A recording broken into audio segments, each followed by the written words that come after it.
వాళ్ళ దగ్గర ఉన్న సంపద వదిలేసి దీనికి వస్తున్నారంటే అర్థం ఏంటి? దానికంటే ఎక్కువ సంపద దీంట్లో ఉంటే కదా రావాలి. రూపం, అందం, నామం ఎంత అందమైంది. నామం ఒక వ్యక్తి అనే దానికి గుర్తు. ఇవన్నీ స్త్రీ పురుషులు ఒకరినొకరు చూసి ఆకర్షితులు అవుతారు. ఎవరైతే హరినామాన్ని ఆశ్రయించాలో వాళ్ళ ఆకర్షణ పోతుంది. అంటే అంతకు మించిన అందం ఇందులో ఉండాలి కదా. నామంలో అందం ఉంటేనే కదా ఈ అందం మర్చిపోతారు, భౌతికమైన అందం. అలా ప్రతిదీ తీసుకోవచ్చు మనం. సంపదలు వదులుకుంటున్నారు, అందమైనటువంటి రూపాలను కూడా, ఆ అందం పట్ల ఆకర్షణ తగ్గిపోతుంది వాళ్ళకు. మరి ఎంత ఇవన్నీ ఉన్నాయి కదా నామంలో. అందు గురించి నిజ సర్వశక్తి. అన్నింటికి మించి ఏముంది? ప్రేమ. అత్యంత ఆకర్షణీయమైన శక్తి ప్రేమ. హృదయాలను కలిపేది ప్రేమ, హృదయాలను విడదీసేది ద్వేషం. ద్వేషం విడగొట్టేటువంటి శక్తి, ప్రేమ కలిపేటువంటి శక్తి. ప్రేమకు నిధి కృష్ణుడు. గౌరంగ ప్రేమ ప్రదాత, గౌరంగ నిత్యానంద ప్రేమ ప్రదాత. ప్రేమను పంచుతున్నారు వాళ్ళు వచ్చి. ఏ ప్రేమ?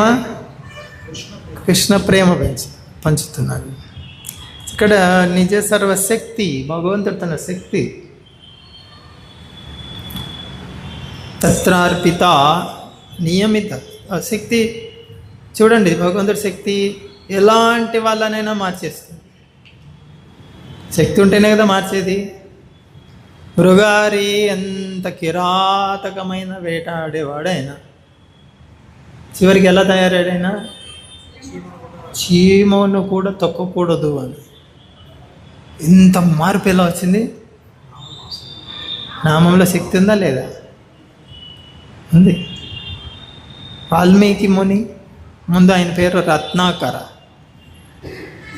ఆయన వేటగాడే. నామం మార్చేసింది ఆయన. ఎంతో మృదు సాధువు అయిపోయాడు. సాధువై పెద్ద యూనివర్సిటీ పెట్టాడు ఆయన. అప్పట్లో 16,000 మంది విద్యార్థులు ఉన్నారంటే ఆయన దగ్గర. 16,000 మంది. అంత పెద్ద గురుకులం ఉన్నదండి ఆయన దగ్గర. ఏంది ఒక వేటగాడు ఏంది యూనివర్సిటీ ఛాన్సలర్ అయిపోయాడు ఆయన. పెద్ద పెద్ద ఋషులు, సాధువులు అందరూ వాళ్ళ విద్యార్థులకు బోధించిన తర్వాత ఇంకా మీకు ఎక్కువ కావాలంటే యూనివర్సిటీకి వెళ్ళండి, వాల్మీకి యూనివర్సిటీకి అని పంపించేవాళ్ళండి.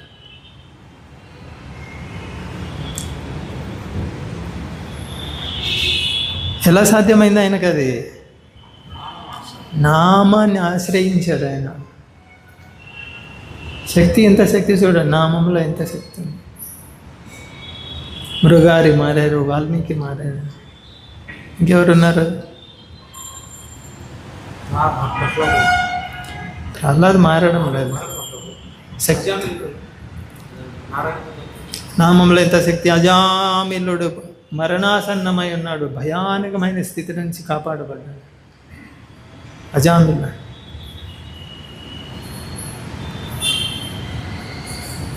ద్రౌపది నిండు సభలో నిస్సహాయ స్థితి, గోవిందుడిని పిలిచింది అంతే. గోవిందా అని హృదయపూర్వకంగా బిగ్గరగా పిలిచింది అంతే. భగవంతుల్లో ఉన్నటువంటి అనంత ఐశ్వర్యం ఆ చీర రూపంలో ప్రకటమైంది. ఎంత వచ్చింది చీర? ఎంత? హరే కృష్ణ. చెమటల్లో పట్టిపోయాయి. ఎవరికి? చెమటల్లో పట్టిపోయాయి, కింద పడిపోయాడు. అలా ఉంటుంది భగవంతుడి శక్తి.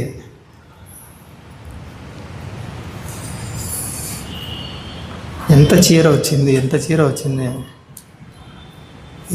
ఈ ప్రపంచంలో ఎన్ని ఫ్యాక్టరీలు ఉన్నాయో, ప్రపంచంలో అన్ని ఫ్యాక్టరీలు కలిపి సంవత్సరం మొత్తం ఒక క్షణం ఆపకుండా చీర తయారు చేసి కలిపి చూడండి. అది ఒక చిన్న గుడ్డ పేలిక దాని ముందర. దేని ముందర? ద్రౌపదికి ఇచ్చిన దాని ముందర చిన్న గుడ్డ పేలిక. దాని గుర్తు ఏంటంటే ఆ కృష్ణుడికి ఒకానొక సమయంలో వేలు తెగుతుందంట. అప్పుడు ద్రౌపది ఏం చేసింది, తన కొంచెం చించి కట్టింది, కొంచెమే అంత చించి కట్టింది చెరుగు.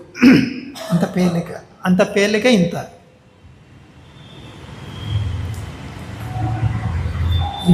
ఏ ఫ్యాక్టరీలు పనిచేస్తాయి?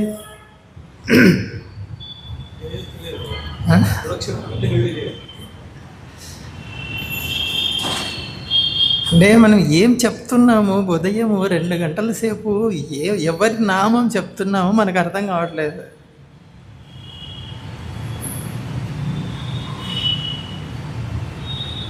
నిజ సర్వశక్తి తత్ర అర్పిత.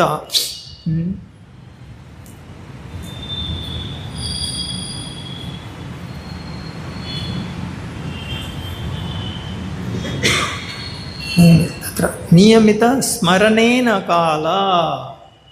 వేద మంత్రాలు కొన్ని ఉన్నాయి. ఈ సమయంలోనే చెప్పాలి ఈ మంత్రము, ఈ సమయంలో చెప్పకూడదు, ఫలాని వాళ్ళే చెప్పాలి, బ్రాహ్మణ కుటుంబంలో పుట్టిన వాళ్ళే చెప్పాలి, ఇవన్నీ కొన్ని పద్ధతులు ఉన్నాయి. ఎలాగైతే ఇప్పుడు ఉదాహరణకి లైసెన్స్ ఇస్తారు, కొన్ని అమ్మాలంటే ఈ అర్హతలు ఉన్న వాళ్ళే. ఉదాహరణకి మెడిసిన్ అమ్మాలంటే ఏం చేయాలి? డి ఫార్మసీ అర్హత ఉండాలి కదా. అలాగే కొన్ని అర్హతలు ఉంటాయి. నువ్వు స్కూల్ పెట్టాలంటే నీకు బీఈడి సర్టిఫికేట్ ఏదో ఎంఈడో ఏదో ఉండాలి, అర్హత ఉండాలి. అలాగే వేదాలలో కూడా కొన్ని అర్హతలు ఉన్న వాళ్ళే ఈ మంత్రం చెప్పాలి, ఈ మంత్రం చెప్పాలని అది వాస్తవం. అది కానీ ఇది మహామంత్రం ఏంటి తెలుసా? ఎవరైనా ఎప్పుడైనా ఎక్కడైనా చెప్పచ్చు. దాని గురించి నియమిత స్మరణ నా కాల, ఇక్కడే చెప్పాలి, ఈ సమయంలో చెప్పాలి అని ఎక్కడ లేదు. నియమిత స్మరణే నా కాల. బండి నడుపుతూ కూడా చెప్పుకోవచ్చు, వంట చేస్తూ కూడా చెప్పుకోవచ్చు. మహామంత్రం సాధారణంగా ఏంటి, ఎక్కడ పడితే అక్కడ దొరికేది, అంత చాలా విలువైనది ఎక్కడ పడితే అక్కడ దొరుకుతుందా? చాలా విలువైనది వజ్రాలు ఉన్నాయి, ఎక్కడ పడితే అక్కడ అంగళ్ళు దొరకవు. కూరగాయలు, ఈ రోడ్డు అంతా కూరగాయలు ఉన్నాయి, వజ్రంతో పోలిస్తే తక్కువ. అయితే ఇక్కడ ఏంటి, విలువైనది అంత తేలిగ్గా దొరకదు. కానీ మహామంత్రం విశేషం ఏంటంటే అత్యంత విలువైనది అత్యంత తేలికగా దొరుకుతుంది. అందు గురించి మనలాంటి వాళ్ళు అపరాధం చేస్తున్నారు.